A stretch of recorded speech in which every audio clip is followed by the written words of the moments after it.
How is it possible that anybody with any kind of sanity would consider the United States or Britain or the West in general to be in any kind of position to be punishing anyone for any illegalities? If we want to take a look at Iraq, there is at least 1 million, probably even close to 2 million dead. We invaded that country, destroyed it, created millions of orphans, millions of refugees, and never even so much as apologized for that. Let's go back to Vietnam, where we dropped 20 million bombs, more than all of World War II combined. We have destroyed so many countries. We have tortured and killed and maimed and raped around this planet. Who in the hell in their right mind would consider the United States or the West in general to be in any position to punish anybody? Never mind the obvious facts that this is a false flag attack. Well, we don't operate under international law. What we have is the color of law, the law of the jungle, in which the rich and the powerful basically determine what goes and what doesn't go. Iraq is a perfect example of that. Why isn't Tony Blair and George Bush rotting away in a prison cell for the rest of their lives? Because the law is not being applied.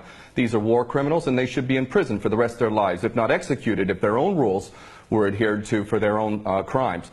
Well, the Greater Israel Project is all about destabilizing surrounding nations, ultimately in pursuit of this dream of Greater Israel from the Euphrates down to the Nile, all the way over to the Eastern Mediterranean. This is the dream of these psychopaths, and so destabilizing governments, creating sectarian strife is all part of that menu and all part of the design to create Greater Israel. So that goes, that's self-evident. But I have to go back to what this gentleman is saying in Washington, D.C. about America not wanting to get involved or Obama not getting involved. What are you talking about?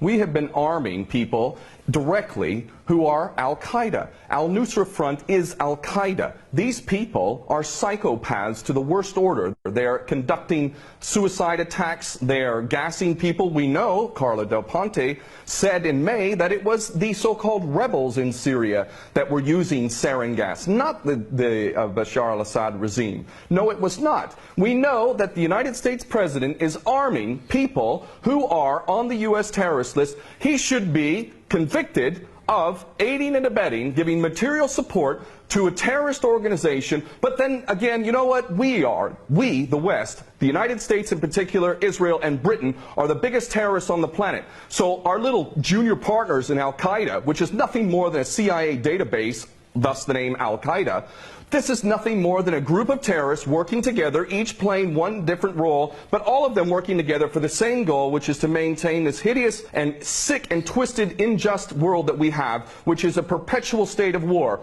Always one illusion, one boogeyman after another. But the fact is, Obama is nothing more than a puppet war criminal, just like his predecessor and every other U.S. president before him. So please don't tell people out there that the U.S. is not involved. It's directly involved, and it is arming people who are absolute psychopaths. The United States is in a perpetual state of war because the bankers control the politicians and they read the script as given to them by the banksters, and they make huge amounts of money off of this. What this gentleman is saying about the United States not wanting war, not wanting to get involved is like Iraq 2.0. It's a repeat of the same rubbish that was said, oh, we don't want war, war is a last resort. That's absolutely untrue. It's a lie. Those that are in government are nothing more than prostitutes who are carrying out the orders of those who are in charge of them, and those that are in charge want another war. And part of that is what we discussed earlier, the Greater Israel Project, to destabilize any Arab regime which might have any kind of autonomy and self-determination. Any regime in the Arab world that is not an absolute puppet cannot be tolerated. And who are the nations that we target?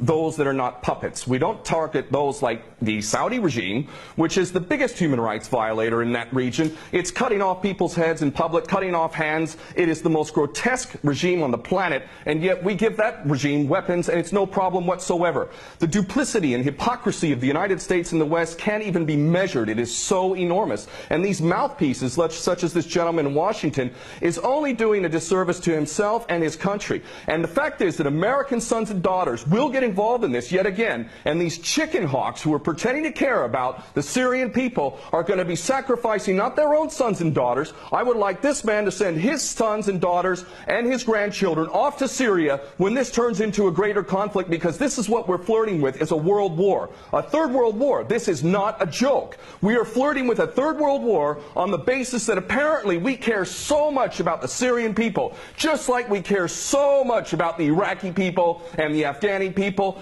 The only people that buy this sort of stuff are either bought-off prostitutes or the dumbest of the dumb. And we're also led to believe that Assad is the dumbest idiot dictator on the planet now, isn't he? Because he invited UN inspectors to come in, and he brought them in on the very day that they come in. He decides to attack his own people 10 miles away from where the inspectors arrive.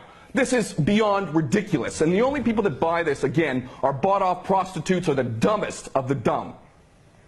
Well, there's no question that they don't intend for limited strikes, and that's not going to do anything. They want to go in full scale.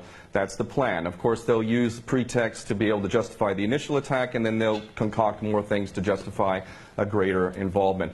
The Daily Mail reported here in the UK, and it's commonly understood to those who are paying attention, that defense contractors, leaked emails from defense contractors proved that there was already an approved plan from Obama down to give these psychopath terrorists, Al-Nusra Front, chemical weapons. We know that Al-Nusra Front, 12 individuals in Turkey were caught with 2 kilos of sarin gas. Where did they get that from?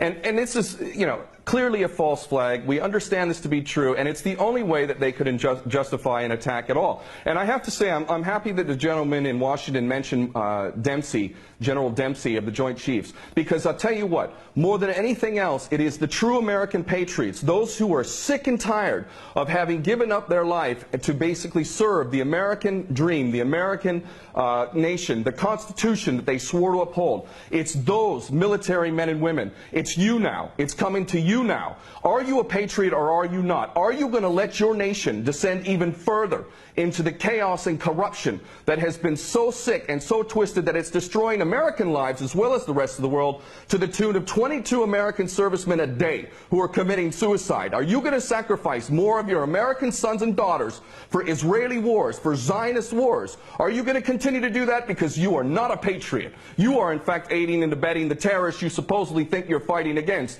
And those Americans who are waking up to this, I hope to God, in the military in particular, that you refuse your orders.